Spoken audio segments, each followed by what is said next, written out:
के लिए कोई उपाय करें तो कौन सी प्रदोष पर करें, और लक्ष्मी के लिए कोई उपाय करें तो कौन सी प्रदोष पर करें। तो अच्छे से सुन लेना भाइयों, शुक्ल पक्ष में जो प्रदोष पड़ती है वो लक्ष्मी की वृद्धि के लिए होती है, कृष्ण पक्ष में जो प्रदोष पड़ती है वो रोग और बीमारी को मिटाने की होती है। तो जितने उपाय आपको प्रदोष के बताए जाते हैं उस हिसाब से आप करो कि शुक्ल पक्ष की प्रदोष है तो लक्ष्मी का कोई उपाय करना है तो हमें शुक्ल पक्ष की प्रदोष पे करना है। अगर हमें बीमारी से निपटने का कोई इलाज करना है या कोई उपाय करना है तो उसको कृष्ण पक्ष की प्रदोष पर करना है।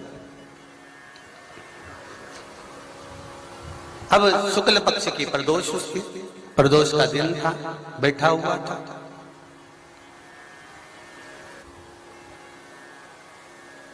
मान लो अगर कहीं आप कोई नौकरी के लिए अप्लाई कर रहे हो, लॉकडाउन में सर्विस छूट गई, कई लोगों की छूटी, कंपनियां कई बंद भी हो गई, कई कंपनियों से निकाल भी दिया गया, कहीं पत्नी परेशान हो रही है, कहीं पति परेशान हो रहा है, आप कहीं अप्लाई कर रहे हो तो जैसा माता उमा ने प्रदोष काल में, प्रदोष के समय पर, प्रदोष काल के अंतर्गत बेलपत्री का स्मरण किया है, वो बेलपत्र का स्मरण अगर संसार का मनुष्य कर लेता है तो महाराज ब्रह्मवृत्ता पुराण कहती है कि उस जीव का ऐसा कोई कार्य नहीं जो सफल नहीं होता। महाराज मेरा निवेदन रहेगा, किसी एग्जाम में आप बैठ रहे हो, इंटरव्यू के लिए जा रहे हो, किसी कार्य के लिए जा रहे हो, नौकरी नहीं लग रही, सर्विस नहीं लग रही, तो महाराज तांबे के कलश में 11 बेलपत्र को रखा जाए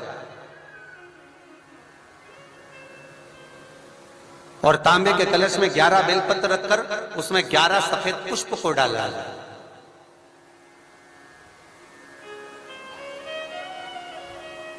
लाल चंदन घिसकर कटोरी में लेकर जाइए। प्रदोष के दिन, शुक्ल पक्ष का जो प्रदोष पड़ जाए उसके दिन शंकर के शिवलिंग पर लाल चंदन लपेटने से पहले शंकर की जो जलाधार,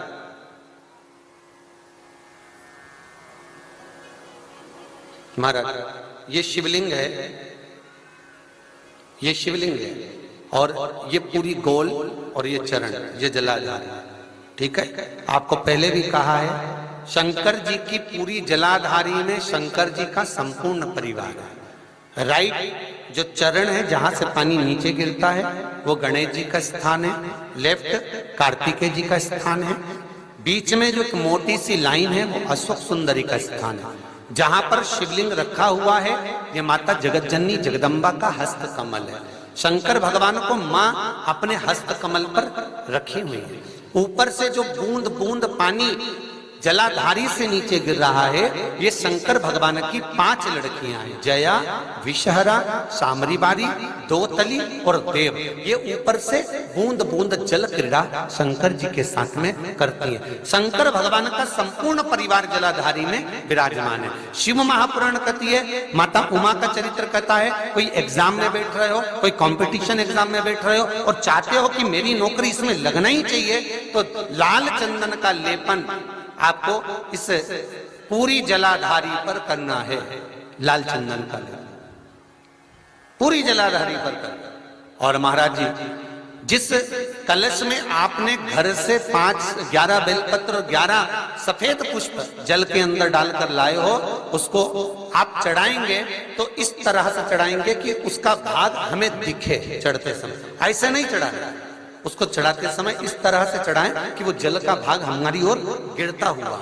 महाराज जब आप वो समर्पित कर दें बेलपत्र पुष्प आदि सभी चीजें, उस चंदन का एक थोड़ा सा भाग पूरी जलाधारी पर हाथ फेर कर अपने दरवाजे पर आते आते उसका स्पर्श कर दें। जिस दरवाजे से आप एग्जाम देने के लिए जाओगे, जिस घर से आप जाओगे, अपने घर के किसी भी दरवाजे पर उसका हाथ लगा दें या कोई स्थान को छू लें। जिसको आप दरवाजे को खोलकर दरवाजे को स्पर्श कर कर या दीवार को छूकर या अलमारी को छूकर जिसको भी छूकर आप जाओगे उसका स्पर्श कर लेना। फिर आपको कुछ नहीं करना है, उमा और महेश ही सब कुछ करेंगे जो उनको करना है, सब साथ की प्रदोष है। कहते हैं शनि प्रदोष के दिन जिस भाव से हम शिव से जो कहते हैं मेरा देवाधिदेव महादेव हमारी झोली में वही डाल देता है। आप दिल से कहो उसको, वो दिल से सुनता है। शिव का एक स्वरूप है दया। शिव का एक स्वरूप है प्रतीक्षा, शिव का एक स्वरूप है समर्पण। प्रतीक्षा का मतलब अभी आपको समझाया कि जितनी प्रतीक्षा कर सकते करो, होगा, समय आएगा, अच्छा होगा। समय लग सकता है, किसी किसी के फाइल अगर ज्यादा मोटी होती है तो इसको छुपाने में दबाने में समय लगता है। छोटी मोटी फाइल तो कहीं पे भी दबा दो चल जाए, पर मोटी सी फाइल कोई दबे तो किसी किसी का पूर्व का कर्म थोड़ा ज्यादा हो सकता है, पाप कर्म ज्यादा हो सकता है, तो छुपाने में समय लग सकता है। परंतु बाबा के यहाँ देर हो सकती है पर अंधेर नहीं। आज शनिवार मात्र एक दुर्वा प्रदोष के दिन शिवलिंग पर चढ़े हुए जल जहां से नीचे की ओर गिरता है, उस जगह पर मात्र अपने शरीर की कामना करते हुए भगवान से रोग मुक्ति के लिए एक दुर्वा अगर समर्पित कर दी जाए तो कोई बड़ी बीमारी जिंदगी में आ ही नहीं सकती। ग्रहण ही मात्र एक दुर्वा दिया प्रदोष काल में, प्रदोष के दिन बेलपत्री के वृक्ष के नीचे, और दूसरा दिया अपने दरवाजे की चौखट के बाहर, मतलब अपन बाहर दिया प्रदोष काल में। शंकर भगवान ने कहा जब प्रदोष काल हो, शाम का समय हो, उस समय पर बेलपत्री, पीपल और आंवले के नीचे लक्ष्मी तो कुछ देर के लिए विराजमान हो जाना। जो तेरे इन वृक्षों के नीचे शाम को दीप लगाने आए उसके घर तो पीछे पीछे चली जाना, बस इतनी कृपा कर देना। शंकर एक छोटा सा उपाय अवश्य करिएगा। अगर बच्चे कोई एग्जाम में बैठ रहे हैं या कंपटीशन एग्जाम है या नौकरी के लिए अप्लाई कर रहे हो, मान लो 4-6 महीने से बैठे हो, 8 महीने से बैठे हो, सर्विस नहीं है, नौकरी नहीं है, तो एक छोटा सा उपाय अवश्य करिएगा शिव महापुराण का। महाराज बेलपत्री के पेड़ के नीचे विराजमान होकर, बेलपत्री के पेड़ के नीचे जिसको नौकरी के लिए या एग्जाम में बैठ रहा है वो जल चढ़ाए, बेलपत्री के पेड़ के नीचे थोड़ा सा दूध चढ़ाए, फिर जल चढ़ाए, और अपने राइट भाग में घी का दिया और अपने लेफ्ट भाग में तेल का दिया। किसी भी प्रदोष के दिन, प्रदोष काल में एक बार लगा। जब जिस जिस महीने में जो जो प्रदोष पड़ा करे, जब प्रदोष पड़े, बन सके 1 बेलपत्र, बन सके 5 बेलपत्र, शमी पत्र, हरे मूंग, हरा मूंग, बेलपत्र, एक कलश के अंदर थोड़ा सा पानी लेकर 1 बेलपत्र, हरा मूंग, शमी पत्र डालकर और उसमें थोड़ा सा गुड़ डालकर भगवान शिव का स्मरण कर कर प्रदोष काल में, मान लो कोई काम आपका बहुत जरूरी है, बहुत दिनों से अब थक गए हैं, नहीं हो रहा, कर्जा बढ़ रहा है, धन नहीं आ रहा, व्यापार नहीं चढ़ रहा, या कोई समस्या बहुत प्रबल है, कोई एग्जाम में बैठ रहे हो, नहीं हो रहा, परीक्षा भी दे दी है, रिजल्ट आने ही वाला है, तो भी प्रदोष काल में, प्रदोष के समय वो जल, मूंग, समीपत्र और बेलपत्र और गुड़ का शंकर के शिवलिंग को समर्पित करना प्रारंभ कर दो। 2 या 3 प्रदोष करोगे, बाबा आपकी मनोकामना शीघ्र पूर्ण कर देगा।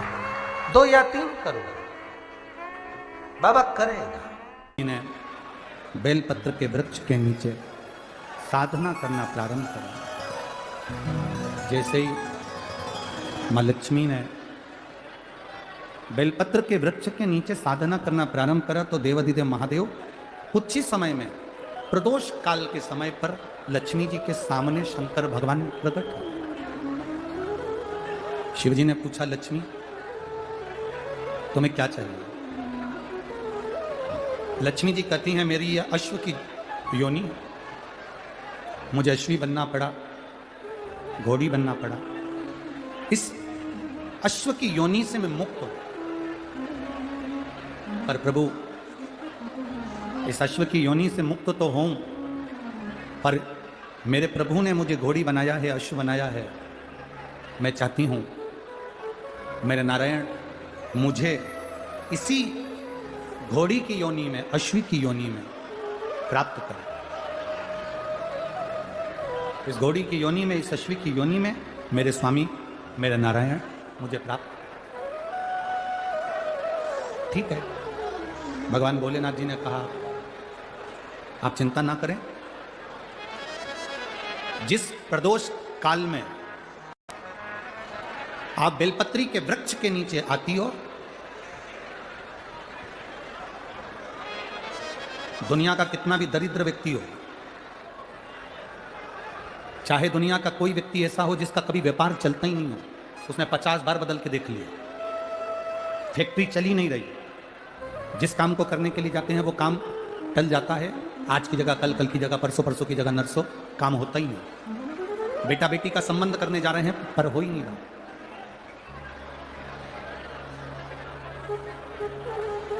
कितना भी दरिद्र से दरिद्र व्यक्ति है, कितना भी दीन से दीन व्यक्ति है,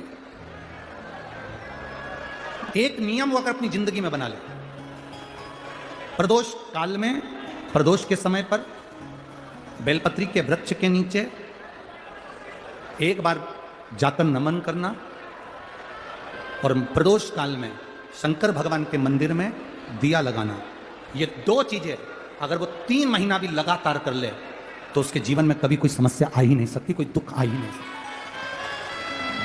एक नियम बना, जैसे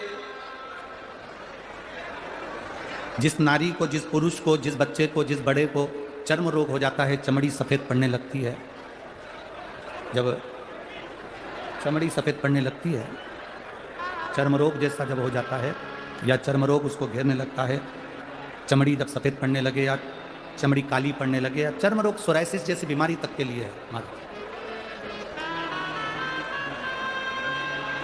बेलपत्री के वृक्ष के नीचे की मिट्टी, बेलपत्री के वृक्ष के नीचे की मिट्टी, उसको जिस पात्र के अंदर शिवलिंग बनाने के लिए हम गलाएं, जिस पात्र के अंदर हम शिवलिंग बनाने के लिए उसको गलाएं और शिवलिंग का निर्माण कर कर हम बेलपत्री के वृक्ष के नीचे उसका पूजन करें, उसका विसर्जन करें। और बेलपत्री के नीचे की जो मिट्टी है, जिस पात्र में गलाई जाती है, उस पात्र के पानी का स्नान उस मिट्टी का थोड़ा सा भाग अपने शरीर पर लगाकर, जहाँ सफ़ेद चमड़ी हो रही हो या श्वेत चमड़ी हो रही हो वहाँ लगाकर और उसका स्नान करना यदि हम प्रारंभ करें। परंतु प्रदोष जैसे अपन शंकर भगवान के मंदिर जाते हैं, दर्शन करते हैं, पूजन करते हैं, उसी तरह बेलपत्री के वृक्ष के नीचे की मिट्टी को गलाकर हम शिवलिंग का निर्माण करते हैं। स्नान करना या शरीर पे लगाने के साथ में सबसे ज़्यादा जरूरी है शंकर भगवान के उस शिवलिंग की पूजन करना, पार्थिव लिंग की पूजन करना। लगभग 2 शिवरात्रि निकलेगी महीने की, और बाबा जहां जहां से चमड़ी सफेद हो रही होगी वहां वहां से धीरे धीरे बाबा अपने असली रंग को देना प्रारंभ कर देता है। इतना बेलपत्री के वृक्ष की पार्थिव लिंग निर्माण और पूजन की उस मिट्टी का इतना वर्णन हमारे शास्त्र करते हैं, इतना वर्णन।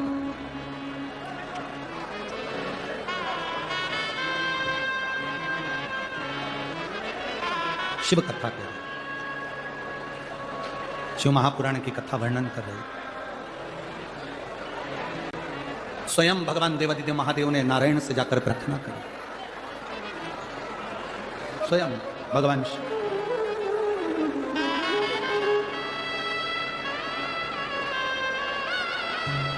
शंभु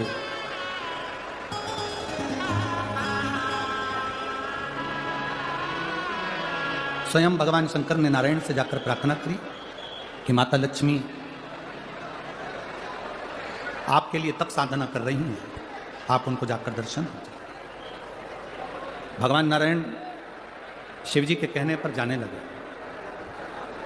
भगवान शंकर के कहने पर भगवान नारायण जाने लगे, पर भगवान शिवजी ने भगवान नारायण को रोका, और भगवान शिवजी ने नारायण को रोककर कहा, प्रभु रुको, मेरा निवेदन केवल इतना सा है, जैसे माता लक्ष्मी घोड़ी बनकर, अश्वी बनकर पृथ्वी पर गई हैं, आप अश्व बनकर पृथ्वी पर जाकर लक्ष्मी को लेकर आए। भगवान स्वयं नारायण अश्व बनकर पृथ्वी पर जाते हैं और लक्ष्मी जी को लेकर आते हैं। शिव महापुराण की कथा कहती है, भगवान शंकर का संवाद कहता है, स्वयं नारायण और स्वयं माता लक्ष्मी बेलपत्री के वृक्ष के नीचे विराजमान शिवलिंग का पूजन करते हैं और बेलपत्र की परिक्रमा करते हैं। जैसे ही उन्होंने बेलपत्र की परिक्रमा करी, शंकर भगवान वहां सम्मुख में जब आते हैं तो नारायण और लक्ष्मी जी भी अश्व की योनि से छूट जाती हैं और नारायण भी अश्व योनि को त्याग कर नारायण लक्ष्मी बनकर वैकुंठ का निवास करने लगते हैं। स्वयं नारायण